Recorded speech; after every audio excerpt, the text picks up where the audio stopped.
Have you ever wondered how an average Nigerian cook their jollof rice? Not your regular chef jollof rice we see all around, but a typical average Nigerian cooking jollof rice.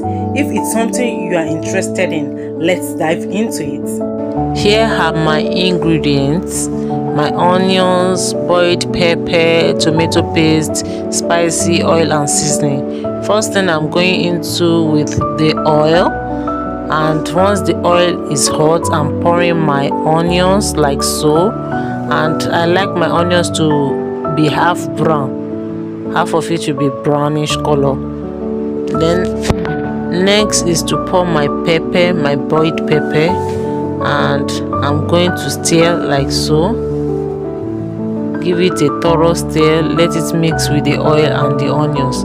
Next, I'm going for my tomato paste, and I'm going to mix it.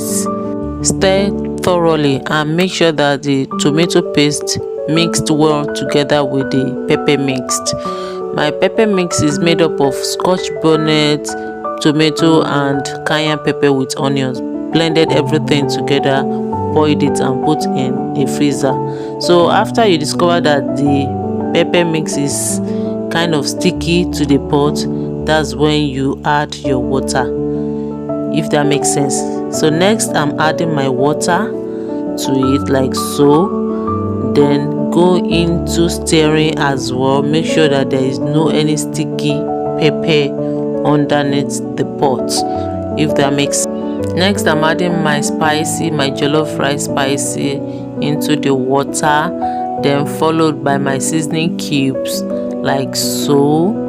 Then adding my curry into the same water, and then again my thyme into the same water like so. Next is my salt into the same water and stir. I make sure I stir very well, then cover the pot like so. I'm waiting for the water to boil. So while waiting, I'm going to wash up my Nigerian rice.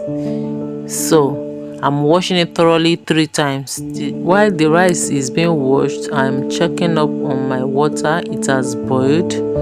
Then I stir it. Then add my washed rice into the same water like so. This time around, after adding the rice into the water, it doesn't need to be stirred again until you leave it to cook, if that makes sense. So I'm covering the pot, allowing the rice to cook.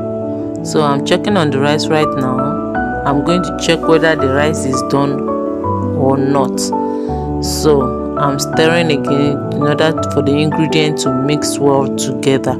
So I'm checking the rice whether it's done. This rice is kind of stubborn a little, so I'm adding a little warm water to it. Then stir like so that the water can enter under, if that makes sense. Then I covered the pot again to allow it to cook and steam well together. While waiting for the rice to cook and dry up, I'm checking on my eggs that I'm boiling. It's already boiled, so I'm peeling it like so and keeping it outside, if that makes sense. So next I'm checking on the rice, and yeah, the rice is done. The rice is done, it's dried. So I'm going to stir until I'm satisfied. So I'm putting the rice aside, and then I'm going into my plantain like so. I'm slicing it into small pieces like so. The truth is, this jollof rice is a budget friendly cooking. You don't have to break a bank before you make that, you understand?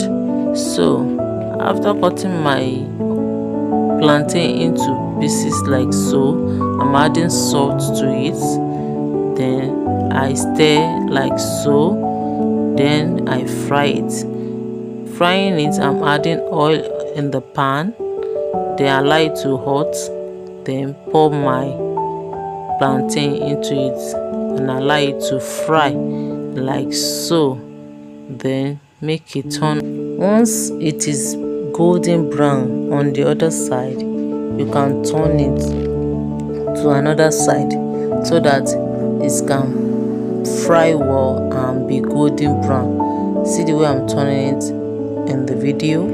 Then once it's done, you don't want your plantain to be burnt, if that makes sense, so you watch over it thoroughly. So once the both sides are golden brown, then I remove them from the hot oil, if that makes sense.